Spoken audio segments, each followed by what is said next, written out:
एक राधे राधे जय श्री कृष्णा।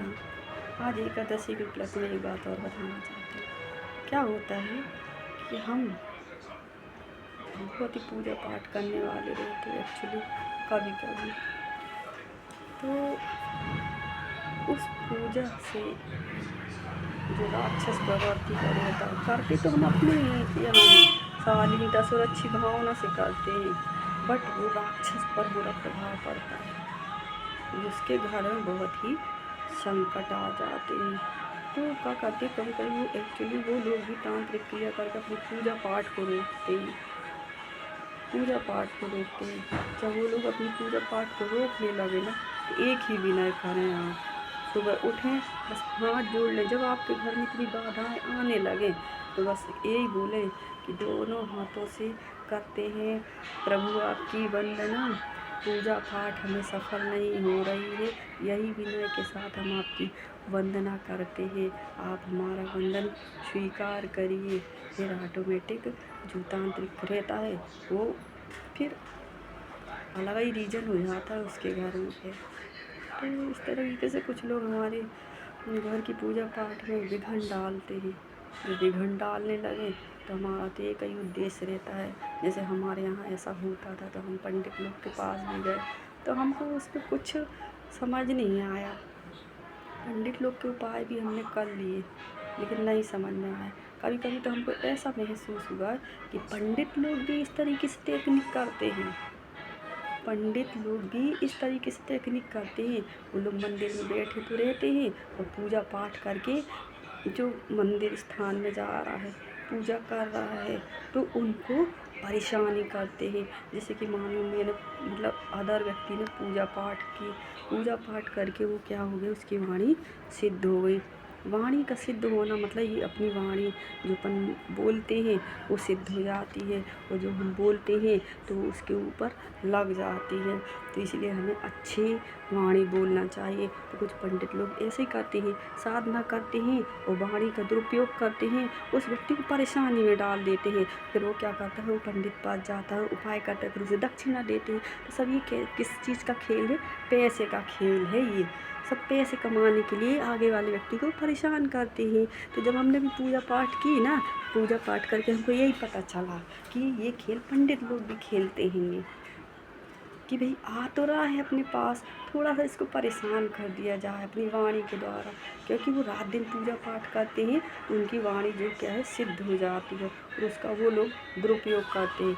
कभी कभी कहते हैं ना, अरे ये पुजारी कितना पूजा पाठ करता था, इसके साथ ऐसा क्यों हुआ। कभी कभी वो दुर्घटना से उसकी डेथ हो जाती है, मंदिर में बैठने के बाद भी उसकी दुर्घटना होती है। तो एक पंडित का हुआ था, एक्सीडेंट हुआ था, है ना।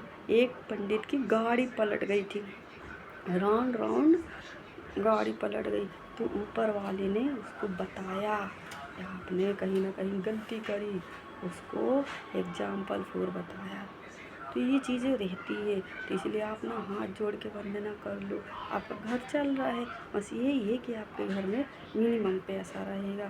तो ये आपको बताना बहुत टाइम से मैं नोटिस कर रही हूँ। तो ये हमारा जो खेल है ना, कुछ पंडित लोग भी करते हैं कि इनके राहु केतु लगे हैं, इनको थोड़ा सा अपनी वाणी द्वारा इनके घर में प्रॉब्लम कर दी जाए। जैसे कहते हैं ना कि सरस्वती हमारी जिह्वा पर बैठी रहती है, तो कभी कभी हमको उचित बोलना चाहिए, क्योंकि हम जो बोलते हैं तो कभी कभी वो वाणी लग जाती है, क्योंकि हमारी सरस्वती जी में बैठी रहती है। तो दिन में एक अपन इतने शब्द बोलते थे, एक बार लग जाती है।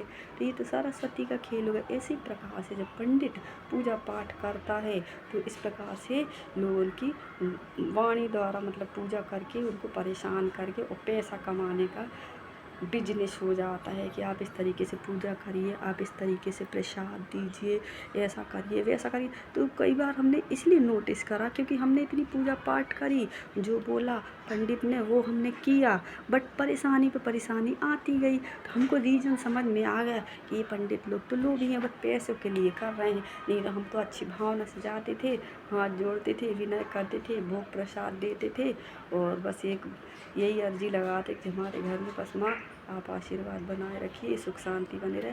हम दे तो रहे हैं मंदिर में जाके सेवा, हम कर तो रहे हैं पूजा पाठ, बस यही था हमारा। थोड़ा सा गाइडेंस करना बहुत ज़रूरी था, ये बहुत टाइम से मैं नोटिस कर रही हूँ बट बना नहीं पा रही थी वीडियो।